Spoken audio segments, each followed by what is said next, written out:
Puji Tuhan, Shalom. Tema firman Tuhan buat kita hari ini, jangan mengecewakan. Saudara, sebagai seorang bapak, seorang ibu, seorang orang tua, saudara yang sudah punya anak yang besar-besar, saudara pasti pernah merasakan apa yang namanya dikecewakan. Dan itu tidak enak. Kalau orang lain mengecewakan kita, mudah melupakannya.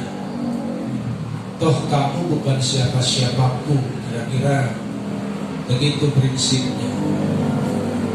Tapi kalau keluarga kita yang mengecewakan, itu berat sekali. Karena hubungan darah tidak bisa diputus. Dan hari ini Tuhan mengeluh. Tuhan curhat tentang kekecewaannya terhadap umatnya Israel, di mana Tuhan sudah berbuat yang terbaik. Tuhan sudah melakukan yang terbaik buat Israel dan buat saudara dan saya. Tetapi ketika waktu berjalan, Tuhan melihat kok tidak ada perbaikan, tidak ada buah, tidak ada kebenaran yang tampil dari pribadi-pribadi umat tebusanku ini. Tuhan menjadi kecewa dan sedih. Tapi seperti tadi, kita orang tua keluarga yang tidak bisa membuang keluarga kita. Demikianlah Tuhan mungkin galaunya keluarga. Mau dibuang umat kepunyaannya yang ditebus dengan darahnya. Dibiarkan banyak yang melunjak tidak tahu berterima kasih. Yesaya pasalnya yang kelima, ayat 1 sampai 7. Saya baca buat saudara. Aku hendak menyanyikan nyanyian tentang kekasihku. Nyanyian kekasihku tentang kebun anggurnya. Kekasihku itu mempunyai kebun anggur di lereng bukit yang subur. Ia mencangkulnya dan membuang batu-batunya dan menanaminya dengan pokok anggur pilihan.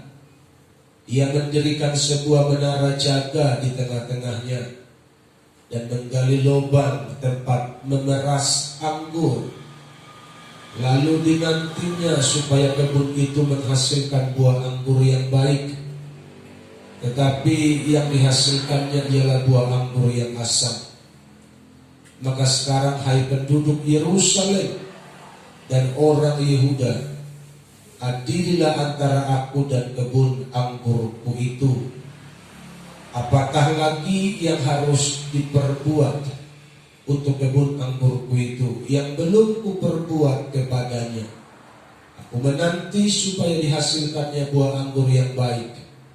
Mengapa yang dihasilkannya hanya buah anggur yang asam? Maka sekarang aku mau memberitahukan kepadamu apa yang hendak kulakukan kepada kebun anggurku itu. Aku akan menebang pagar durinya sehingga kebun itu dimakan habis, dan melanda temboknya sehingga kebun itu diinjak-injak. Aku akan membuatnya tumbuhi semak-semak, tidak dirantingi dan tidak disiangi, sehingga tumbuh putri malu dan rumput. Aku akan memerintahkan awan-awan supaya jangan diturunkannya hujan ke atasnya. Sebab kebun anggur Tuhan semesta alam ialah kaum Israel, saudara dan saya. Dan orang Yehuda ialah tanam-tanaman kegembiraannya. Dinantinya keadilan tetapi hanya ada kelaliman. Dinantinya kebenaran tetapi hanya ada keonaran.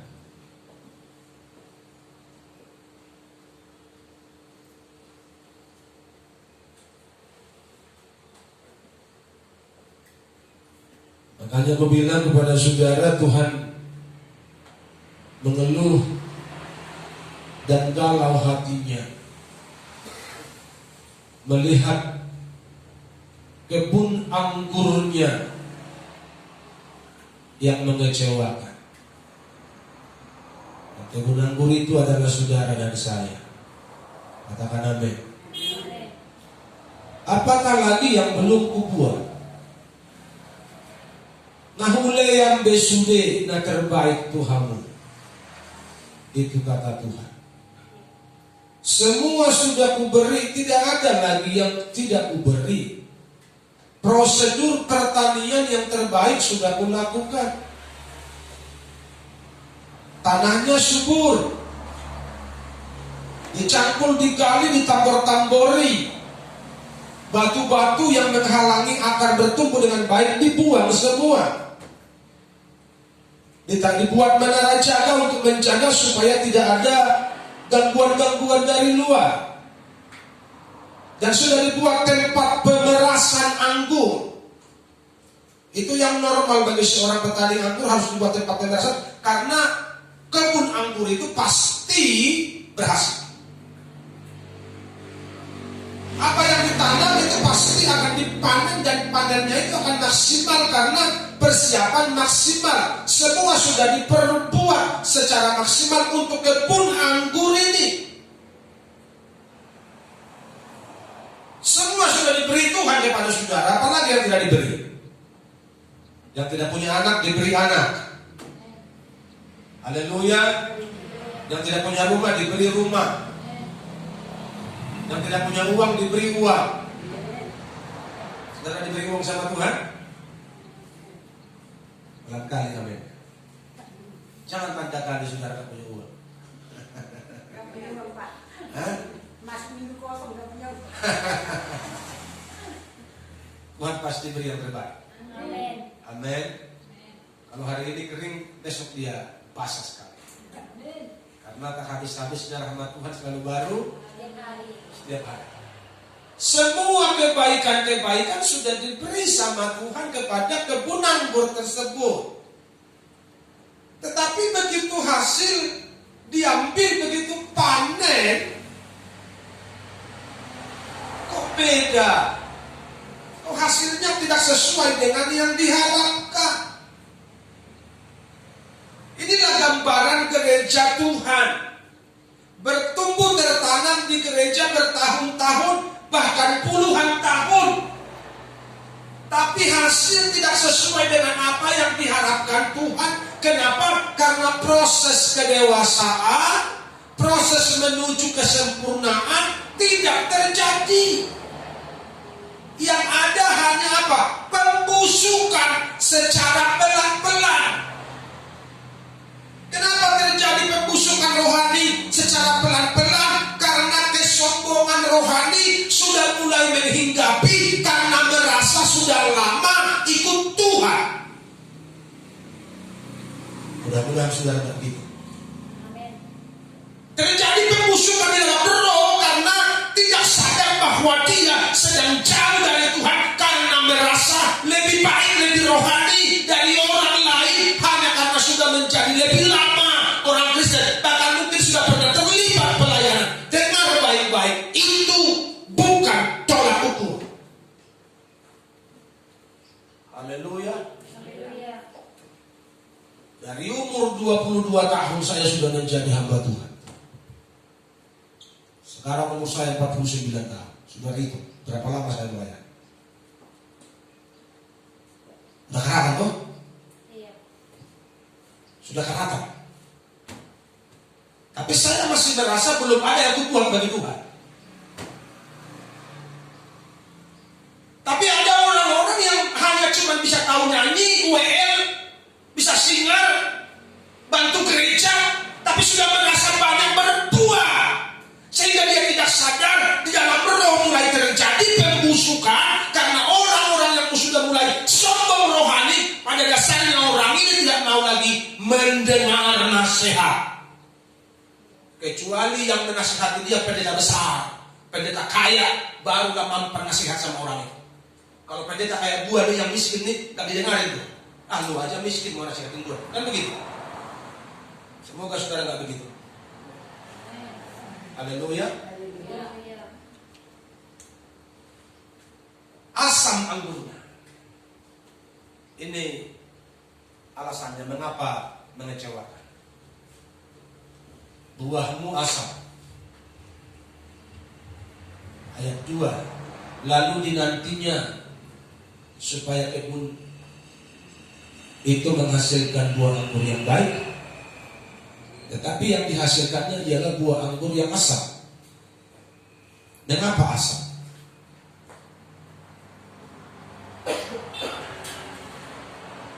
Capek saya merenung. Capek saya berpikir. Mengapa asam? Semua sudah yang terbaik. Bibit unggul. Tanah yang terbaik di lereng bukit. Sumber air bagus. Tanah ditambor-tambori diolah. Perawatan maksimal. Kok bisa buahnya asam? Ini perlu perenungan yang serius. Jangan-jangan buah kita pun selama ini masih asam. Betul begitu jemaat Tuhan? Padahal benih yang terbaik. Kurang sakti apa kau baca di mimbar ini Islam ini? Itulah masalah. Kurang original apa lagi? Kurang murni apa lagi? Kurang tajam apa lagi? Kurang keras apa lagi kau baca di mimbar ini? Setiap minggu. Itu bicara tentang benih yang terbaik. Haleluya. Harusnya pertumbuhannya baik, buahnya bagus di hati jemaat Tuhan. Itulah masalah. Tapi faktanya apakah sudah begitu? Jawablah di hati masing-masing. Haleluya. Karena ini sebuah gambaran kehidupan. Sebuah gambaran kehidupan rohani dalam mengiring Tuhan. Dan tahu saudara betapa pahitnya dampak yang terjadi karena anggur itu asam. Pemilik anggur menjadi menyesal. Dan tahu saudara apa yang dibuat? Pagar-pagarnya dirobohkan semua. Gue biarin dia loh. Kira-kira begitu kan? Hidup lu mau suka-suka, terserah lu dah. Gue gak mau ikut campur lagi dengan lu gak mau diatur. Lu gak mau diurus. Itu kalau bahasa sekarang. Betul apa salah? Berapa terus? Akan dicabut pagarnya. Sehingga ada rumput malu, rumput segala macam. Tak ada lagi perawatan. Bisa bukan?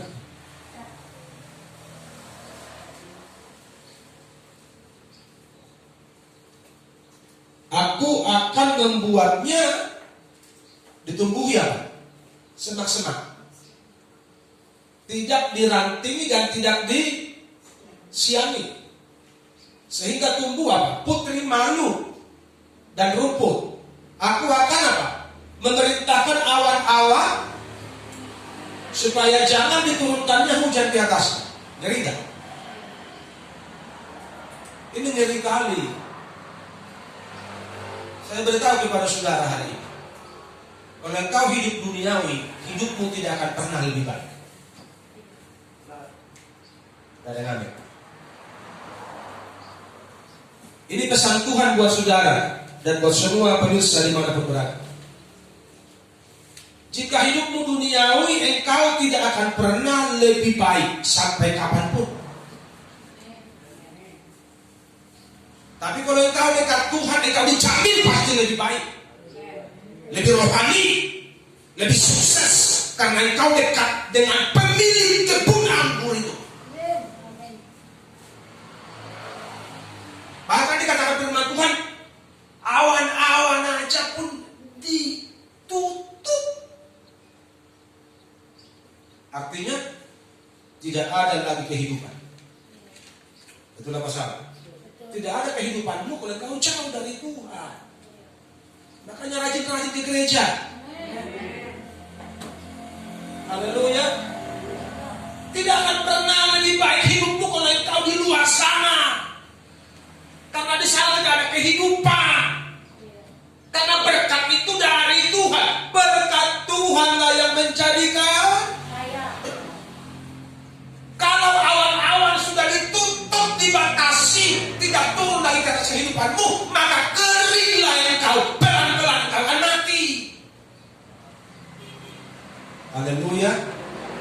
Mari kita mengerti hari ini, kau yang tua, kau yang muda, sadar lebih cepat, lebih baik.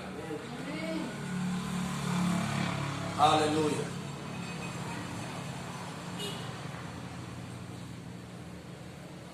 Jadi mengapa asap? Kalau kita tarik kepada pribadi kita hari ini, karena khotbah ini ilustrasi, kebenaran ini ilustrasi, gambaran manusia, gambaran saudara dan saya. Mengapa asap? Karena tidak mau diatur firman. Itu kira-kira jawabannya. Haleluya. Mengapa asap? Karena mengikuti jalannya sendiri. Mengapa asap? Karena tidak mau dikendalikan oleh kebenaran, tapi dia mau dikendalikan oleh otaknya, oleh hatinya, oleh egonya sendiri. Sehingga anggurnya asam, tapi ngakunya orang percaya, ngakunya anak Tuhan, tapi hasilnya, buahnya asam, tidak bisa dinikmati dan engkau akan dibuang. Anggur yang asam itu dia apa?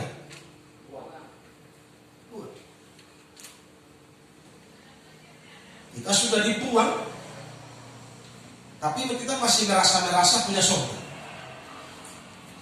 Betul apa salah? Masih merasa, kami mah punya surga ya kami mah pasti ke surga. Mudah kali kita akan ke surga. Koridor kebenaran ini yang menjadi tolak ukur kita ke surga atau ke neraka umat Tuhan. Bukan ke surga atas perasaan. Haleluya. Bukan ke surga karena perasaan, tapi karena kebenaranlah yang membawa kita ke surga. Jadi kalau engkau jauh dari Tuhan, maka anggurmu akan menjadi asam dan engkau pasti dibuang. Mau siapapun engkau, tidak soal bagi Tuhan. Haleluya. Jadi mari kita merubah paradigma kita hari ini. Tidak akan menjadi lebih baik kalau engkau jauh dari Tuhan. Haleluya. Katakan bersama saya, hidupku tidak akan lebih baik kalau aku jauh dari Tuhan. 1, 2, 3. Hidupku tidak akan lebih baik kalau aku jauh dari Tuhan. Tapi kalau engkau dekat Tuhan, pasti lebih baik. Pasti lebih maju, lebih rohani, berkatnya pun pasti akan mengikuti. Kebajikan, kemurahan selalu mengikutiku. Ku puji, ku sembah Kau Tuhan. Kepada siapa kebajikan dan kemurahan mengikuti? Kepada pribadi, kepada manusia, kepada orang yang menjadikan Tuhan satu-satunya gembala di hidupnya. Amen. Yang mau diatur, dikendalikan oleh gembala tersebut. Haleluya. Tapi kalau gembala yang lari dari kandang penggembalaan, gembala yang liar, gembala yang tidak mau diatur, bentungan yang ada pada orang itu, gak ada itu, disiapkan cuma bentung domba-domba yang bandel, yang nakal itu. Dan yang bandel itulah yang anggurnya jadi asam. Haleluya. Semua perawatan sudah dibuat dari zaman Adam dan Hawa. Tuhan sudah menunjukkan kemurahannya kepada manusia. Abad berganti abad, terus manusia membandel, terus manusia melawan. Tapi Tuhan selalu menunjukkan kasih-Nya lewat nabi-nabi, lewat para hakim. Tapi manusia selalu melakukan apa yang benar menurut pandangannya sendiri.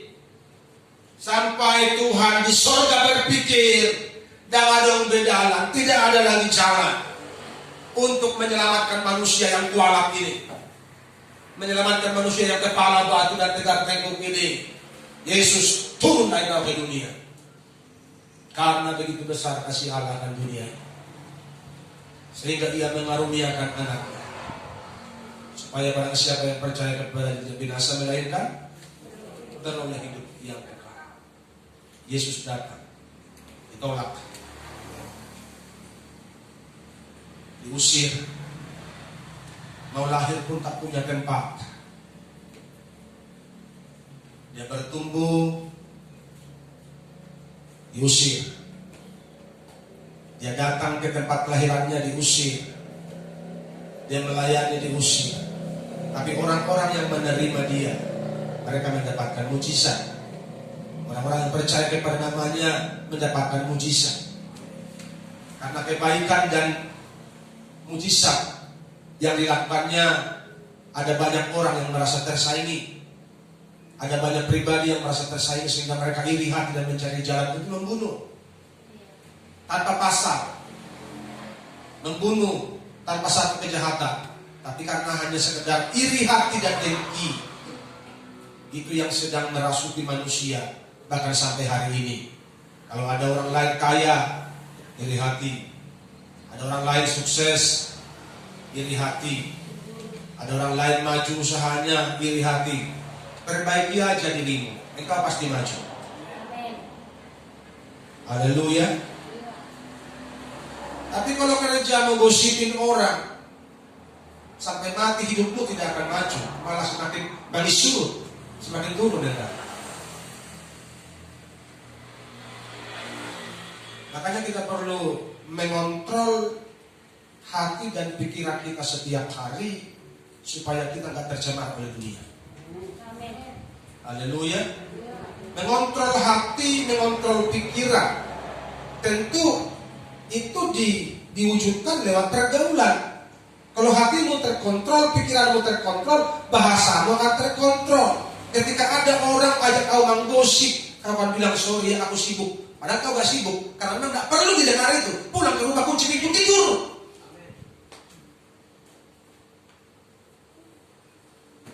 Jangan izinkan barang haram masuk ke rumahmu, masuk ke hatimu. Nanti aku menguasa, nggak laku, dibuang sama Tuhan. Katakan amin. Jadi dia harus mati.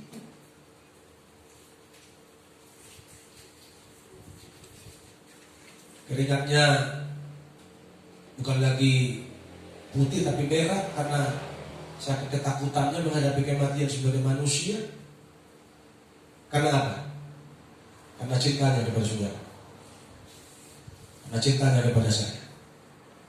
Itu semua bagian dari perawatan, perhatian, cinta Tuhan kepada kebun anggur tersebut, kepada saudara dan saya.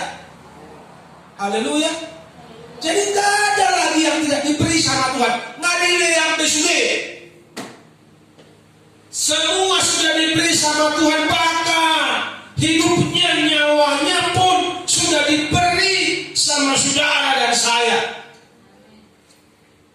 Sebenarnya kalau anggurmu asam, lu kelewatan.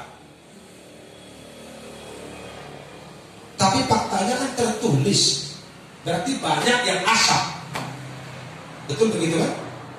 Karena tertulis, berarti banyak yang anggurnya asam. Artinya tidak sebanding dengan apa yang diharapkan oleh Tuhan. Tuhan sudah beri semuanya kepada kita. Bahkan hidupnya, nyawanya pun diberi sama kita. Begitu dia mati hari ketiga, dia bangkit. Setelah 40 hari, dia bertemu dengan para murid. Dia naik ke surga. Dia bilang, gua pergi ke surga ngapain? Nyiapin tempat buat lu, supaya di mana Bapakku berada, di mana aku pun berada, kau pun di sana berada. Luar biasa gak? Sampai tempat kapling buat saudara dan saya disiapkan di sana. Masih mau main-main dengan hidupmu?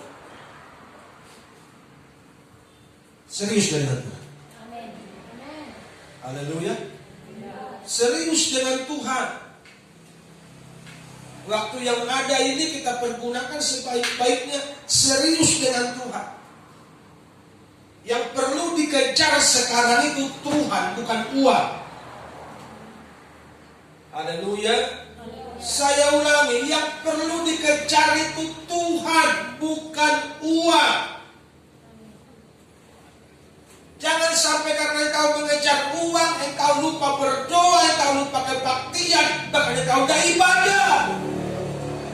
Kau pikir dengan kemampuanmu kau mampu meraih dunia ini. Bahkan kalau sampai engkau meraih dunia ini pun, engkau meraih kesuksesanmu secara penuh pun, Tuhan bilang sama orang kaya, hai kau orang kaya, malam ini nyawamu diambil. Buat siapa hartamu? Paling buat bini mudamu, buat selirmu, buat istrimu ke-10, ke-100. Yang kau bawa ke kuburan apa? Cuma jas doang. Itulah masalah. Jadi ada waktunya kita mengejar harta pada jam kerja. Pemerintah sudah buat jam kerja. Itulah masalah. Ini kita berlomba. Hanya untuk mencari. Kami sudah tinggal di sini 13 tahun. Saya mengamati di kampung kami orang yang bekerja mati-matian bahkan tidak pernah ke gereja karena bingung bekerja, hidupnya tidak pernah kaya. Harusnya selama 13 tahun itu sudah maju. Kalau sampai hari Minggu kerja, siang malam kerja mati-matian, harusnya sudah maju. Ini makin surut, makin turun hidupnya, ekonominya makin terpuruk, tapi kerja mati-matian. Harusnya 13 tahun sudah cukup mengumpulkan uang karena mereka kerja mati-matian. Kenapa? Karena mereka tidak mengutamakan Tuhan. Haleluya. Bagaimanapun ceritanya, kalau engkau tidak mendahulukan Tuhan, engkau tak mungkin maju. Karena Alkitab yang bilang. Hanya dibilang cari dahulu kerajaan Allah dan kebenarannya, maka semua. Haleluya. Tuhan yang bilang. Jadi jangan pakai otakmu yang segede bakpao ini nyoba-nyoba mau imbangi Tuhan, nyoba-nyoba mau saingi Tuhan. Tidak perlu. Ku mau ikuti kehendakmu Tuhan, ikuti aja, pasti berhasil. Haleluya. Ikuti aja pasti berhasil. Supaya apa? Supaya anggur kita ini manis. Kalau engkau ikut Tuhan, anggurmu pasti manis. Dan Tuhan pasti tersenyum denganmu. Tuhan tidak kecewa lagi dengan perilakumu, dengan hidupmu, karena engkau menyenangkan Tuhan. Amin. Karena hidupmu menyenangkan Tuhan. Haleluya. Kalau hidupmu menyenangkan Tuhan, tak pernah terlambat pertolongan Tuhan bagimu. Haleluya. Tuhan kita bukan Tuhan yang mati. Tuhan kita Tuhan yang hidup. Tuhan kita Tuhan yang berkuasa. Dia bisa mengalirkan rezeki sebanyak-banyaknya bagi orang yang cinta Tuhan. Haleluya. Tapi kalau kita selalu hitung-hitungan, kalau kita tidak serius, Tuhan pun akan berpikir, kenapa aku berkati kau? Apa dasarnya kata Tuhan begitu? Betul nggak? Ngapain aku kasih kau banyak berkat? Tidak ada dasarnya. Kau aja jauh, nanti makin ku berkati makin jauh kau. Dengan dalil ini kan karena tenagaku, karena usahaku makanya aku kaya. Kau makin pelit. Sehingga Tuhan tutup langit. Tidak ada lagi awan-awan, tidak ada awan berkat, tidak ada hujan berkat yang datang. Yang ada kekeringan. Kita kerja suami istri gajian mati-matian, Sampai tua hidup kita gitu-gitu aja terus. Ayo jujur, siapa yang hidupnya sudah sampai hari ini begitu-begitu aja terus? Ayo, coba katakan. Begitu-begitu aja terus. Saudara mau angkat tangan? Mari kita berubah. Katakan amin. Waktu ini cepat sekali berjalan. Seperti yang tadi aku bilang sama saudara, kami sudah 13 tahun di sini. Saya masih rasa-rasa kemarin di sini. Makanya bahasa gaya masih gaya Jakarta ini. Padahal sudah 13 tahun. Tahu saudara, kami pindah ke sini modal nol. Hanya modal Tuhan Yesus. Saya berangkat dari Jakarta ke Siantar dengan modal Ulangan 28. Kalau engkau sungguh-sungguh diberkati, engkau di kota, diberkati, engkau di ladang, di desa. Jadi saya pikir dimanapun saya ada, mau di kota besar, mau di desa, tangan Tuhan tidak kurang panjang memberkati aku. Amin. Dan hari ini sudah terbukti kami diberkati, walaupun belum maksimal. Haleluya. Itu siapa yang kasih? Tangan Tuhan. Tangan Tuhan. Haleluya. Haleluya. Ada makna saksi mata di sini. Kami membeli tanah ini tanpa uang. Kami tawar tanah gereja punya uang. Kalau saudara ada pada waktu itu, mungkin saudara bilang kami udah gila. Gak ada uang. Kami bikin nawar gereja, nawar tanah ini buat bangun gereja. Udah lewat. Tapi Allah kita heran dan besar. Amin. Haleluya. Saudara menikmati kebesaran Tuhan. Sungguh-sungguh. Sampai tidak bisa tidur karena berpikir Tuhan kayak mana bayarnya. Istri saya bilang, kasih waktu kami 2 bulan ya. Oh tidak bisa 2 bulan, 2 minggu. 2 minggu bayar 50-an juta. Dari mana? Dari Tuhan lah. Tuhan dahsyat. Katakan amin. Amin. Dari mana? Dari Tuhan lah. Buktinya tak sampai 2 minggu bisa lunas. Iya. Buat acara nak kuboto Allah kita ajar. Haleluya. Kalau caranya, pokoknya Allah kita ajar. Haleluya. Jadi kalau engkau sungguh-sungguh dengan Tuhan, tangan Tuhan tidak kurang panjang. Iya. Tapi kalau anggurmu asam, kau akan dibuang sama Tuhan dari hadiratnya. Haleluya. Dibuang dari persekutuan dengan Tuhan hingga hidupmu menjadi kering. Kalau hidupmu kering, makan daging pun gak rasa. Makan di restoran pun gak enak. Namanya udah kering, tinggal tunggu mati. Itulah masalah. Betul. Tapi kalau di hadirat Tuhan, terkoneksi baik dengan Tuhan, makan nasi, pakai daun ubi saja, daun ubi rebus doang pun, kita bisa mengucap syukur. Amin. Saudara pernah seperti itu? Haleluya. Karena tujuan kita bukan itu lagi. Saya makan hanya supaya saya kuat dan memuji Tuhan. Haleluya. Itu aja pikiran. Kalau saya makan, saya sehat, saya kuat memuji Tuhan. Makanya jangan pikir kalau saya sehat, saya kuat, saya mau makan banyak, saya mau cari cewek lain. Dikutuk Tuhan, gak tahu. Haleluya. Jangan berpikir lagi yang kotor-kotor sekarang. Amin. Supaya anggur kita manis loh. Kalau anggur mau manis, engkau akan dicinta Tuhan. Haleluya. Kalau anggur mau manis, engkau akan disayang Tuhan. Engkau akan menjadi umat kesayangan Tuhan setiap hari. Engkau akan dijaga seperti Tuhan menjaga biji matanya. Itu kata firman Tuhan. Seperti Tuhan menjaga biji matanya, demikianlah Tuhan menjaga engkau. Engkau akan diluputkannya dari mara bahaya, dari sampar, dari COVID, dari apapun yang mau menggerogoti engkau. Tuhan akan mengusirnya dari hidupnya, dari hidupmu, karena engkau dekat dengan Tuhan. Haleluya. Haleluya. Berjuang hidup sungguh-sungguh, cinta Tuhan setiap hari, sehingga anggur kita menjadi manis dalam pandangan Tuhan.